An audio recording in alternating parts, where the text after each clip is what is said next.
Hello and welcome to the Fabric of Real Estate. My name is Ria Cotton, broker owner of Cotton Realty. And hello to all my sharp needles that are here to get information to thread through their goals of real estate. And if you are new to my channel, please subscribe so that you can get all of this great information we have to provide on a weekly basis. And if the content is of good use to you, please like the videos as well. So let's get started.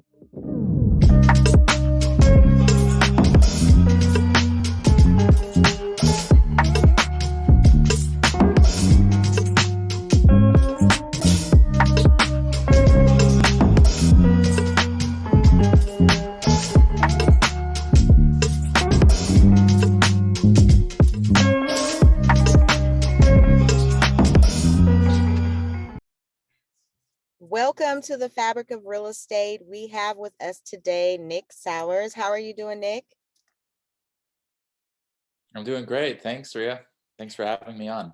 Thanks for joining us. So I am so excited to have you here today because we are talking about a very trendy topic in real estate, which is ADUs. And so I thought, what better way to talk about ADUs and continue the conversation to bring on an architect. So Nick, you want to tell us a little bit about yourself and your company? Yes, I'm the architect. I run a company, Nick Sowers Architecture. I do residential and commercial work around the Bay Area. I've been in practice in the Bay Area for about 10 years.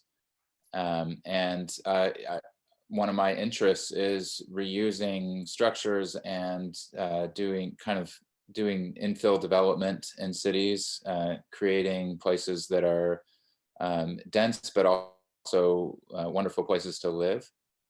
So that's what I'm interested in, and I think there's a lot of opportunities in the Bay Area, and certainly a lot of need to get more housing and other kind of walkable spaces built around the Bay Area. Great. And thank you for sharing your background with us. We want to talk about ADUs, but I wanted to specifically talk about the architect's role in building the ADU. So if, let's say, we have someone that actually has a garage conversion, for instance, where do you begin as far as working with a homeowner, and at what point do you want to be involved in the process so that you are making informed decisions for your clients? As early as possible, because you if you start down a road of thinking that a project is going to be of a certain size or a particular way, I think you can really limit your thinking. And if you engage with architects early on, be aware of the challenges. Like converting a garage can come with a lot of challenges having to do with like firewall if you're on a property line, or is it hard to insulate this garage? How are you going to get your infrastructure, your power and water to it? These sorts of things can be thought through in advance, and if there's maybe a better solution, if you could, maybe it's better to build a new structure and instead of converting the garage. So talking to an architect would really help make those big decisions as early as possible, and yeah, have the best project. Okay. And then what are you seeing more? Are you seeing that people are converting their garages? Are they looking at add-ons to their property? What are you seeing most popular right now?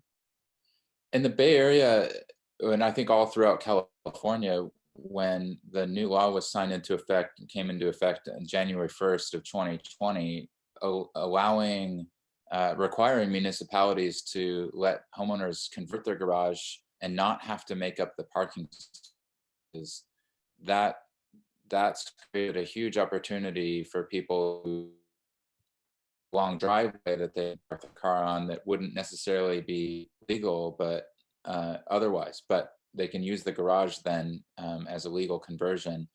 And I think that's like, if you have even a one-car garage could work as an ADU, as a studio unit.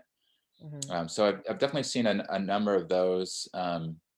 And I'm involved in a new construction ADU in Berkeley right now, and that's also like, if you have the budget to do that, you can create, you have a lot more opportunities when you're not dealing with the old garage slab and that sort of thing.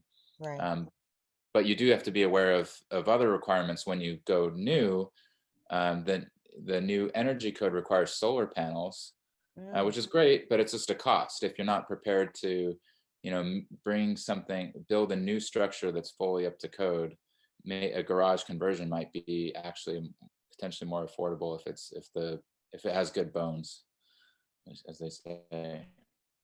and typically, as far as the size of the garage, does it need to be a certain size by city? So are there a lot of changes that you see city by city or county by county as far as the requirements of the actual size of the garage?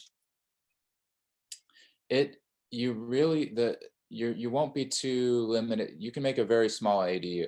There will have to What's be a very small small? What's very kitchenette. small, Nick? What's Yeah, very yeah. So okay, yeah. I think you could do. I think you could get away with a 250 or 300 square foot, a very small studio unit with a kitchenette and little like laundry cabinet. And you could be creative with your furniture solutions, Murphy bed or something like that. Um, yeah, there's not there will be, like, at a certain point you can't have a sleeping room that's less than 70 square feet, so you can't create a bunch of closets for people right. to sleep in. But um, yeah, I think a small garage conversion is potentially a great project to Mhm. get that extra unit, get a place for your mother-in-law to sleep out of the house. Definitely, definitely. And so let's talk about pricing. When people are thinking about doing ADUs, they really don't know what the price point is. So is there a typical price for you as far as doing the plans and the designs? It's typically about 10 to 15% of construction cost. When Mhm. you're doing new construction, it'd be probably more like 10 or 12, and that includes a structural engineer. Okay. Uh, if you're doing a conversion, your construction costs might be a little lower, but the architect's costs are actually proportionally higher. So 15 to on the the complexity of the project. Uh, yeah, remodels can be very tricky. If Mhm. you can create ADUs out of your existing house as well. It doesn't have to be it can be an attached ADU.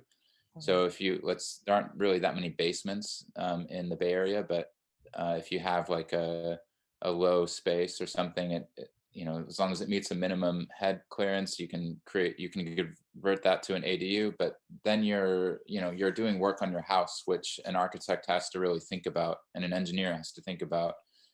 Oh, now we have to replace the foundation or some. You can imagine how the cost could really spiral up when you're dealing with an older structure. Mhm.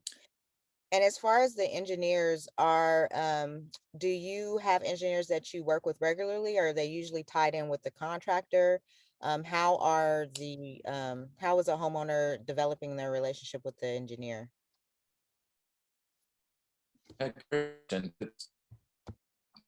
But like a doesn't want to have to go out and find the engineer too. I have engineers that I work with frequently, so I would present it that way. There are also options where you can do a design build, and then your contractor is really your first point of the contractor kind of puts together the team and has a drafter and an engineer that do plans under one contract that you sign. Mhm. Includes the construction. So it's all in. Um, if your project is straightforward and the contractor does a lot of these sorts of things, that could be your best option. If you have, but most of the time, people are building an ADU and it's kind of a one-off project, meaning like, oh, here's this funky garage, and you got to deal with that. I think you want to have an architect with their engineer as a separate team would be my recommendation in those cases. And most ADU cases are, I think, going to be probably have a few tricky bits to it that a team that's independent from the contractor would probably give you a better fit. Mhm. Um, yeah. Okay. Okay, great. So I just want to thank you, Nick, for joining us and taking some time out. Again, ADUs are very trendy and there's various different ways. As Nick mentioned, you can do a garage conversion, you can start new, which will require infrastructure, or you can actually do add-ons to your property. So Nick, can you tell us how homeowners can reach you or reach out to you if they're in need of an architect? Yeah, sure. I can be reached at Nick Nick at vessel.fm, vessel.fm, and that's also vessel.fm is my site where I showcase my architecture, which is really driven by sound needs, which we didn't talk at all about on this call. But I think when you're doing an ADU, part of the idea is that it's separate from your house, and so whoever is staying there, like this, there's not a sound connection. Mm, And I would just add one more thing, which is when you're doing an ADU that's in your house, to think about the sound connection between these units, and really, you know, that's also a place where an architect with experience or who hasn't is paying attention to those things can really remove a lot of headaches you might have later down the line of like, you know, I built this ADU, but I can still hear through the walls, so it feels like an apartment. mm. So yeah, so I think yeah, vessel.fm, that's my site, and Nick at vessel.fm, you can reach out to me. Okay, great. So be sure to reach out to Nick and be sure to like and subscribe to the Fabric of Real Estate for more real estate related information. Thank you again, Nick.